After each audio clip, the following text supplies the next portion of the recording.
सर्वांना रामकृष्णारी जय श्रीराम।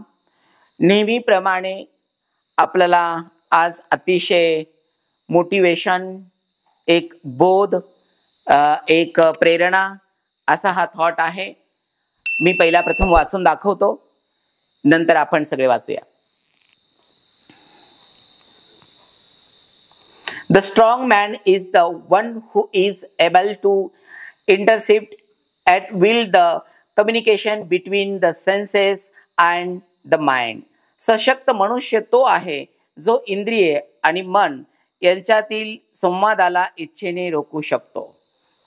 बघा, जेव्हा महापुरुष, लोक शिक्षक जेव्हा समाजाला प्रबोधन करत असतात, समाजाला काहीतरी हिताचं सांगत असतात, समाजाच्या हिताचं, देशाच्या हिताचं, उन्नतीचं सांगत असतात, त्यावेळेस ते स्वतःचा जो अनुभव असतो, त्यांच्या अनुभवातला, त्यांच्या अभ्यासातला, त्यांना ते प्रत्यक्षात त्यांनी ते भोगलंय, प्रत्यक्षात त्यांना ते जाणवलंय आणि त्यांना जेव्हा स्वतःला बोध होतो तेव्हा ते समाजाला सांगत असतात।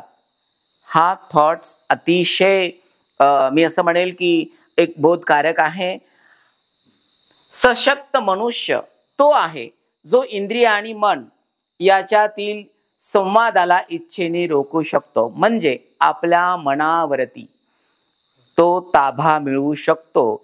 जर मन भटकत असेल, मन चुकीच्या मार्गाला जात असेल आणि त्या मनाला रोखण्यासाठी त्याचं जे अंतर्मन आहे ते ज्ञानी आहे, अनुभवी आहे, सक्षम आहे, साधना पूर्ण झालेली आहे, वैराग्य, ज्ञान वैराग्य प्राप्त झालेलं आहे आणि खरोखर समाजामध्ये त्याने प्रत्यक्षात तो भगवंत बघितलेला आहे की तो प्रत्येक जीवामध्ये शाश्वत तो नांदत आहे। म्हणजे तोच मनुष्य इंद्रियावरती ताबा मिळवू शकतो किंवा इंद्रियाला तो बोध करू शकतो, तो वाईट गोष्टींपासून, चुकीच्या गोष्टींमध्ये रोखू शकतो। तो मनुष्य कसा आहे? सशक्त, म्हणजे परिपूर्ण आहे, अनुभवी आहे।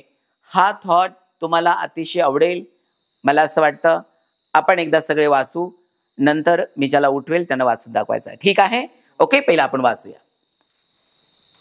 The strong man is the one who is able to intercept at will the communication between the senses and the mind. Good good good good good good, अतिशय सुंदर।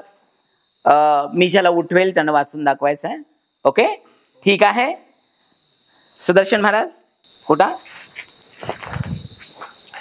The strong man is the one who is able to intercept at will the communication between the senses and the mind. Good good good good good good. Sai बेटा उठ। The strong man is the one who is able to intercept at will the communication between the senses and the mind. अपेक्षा करतो सगळ्यांना समजलंय, कारण की हा thought एक motivation आहे, एक मार्गदर्शन आहे, मला असं वाटतं एक प्रेरणा आहे।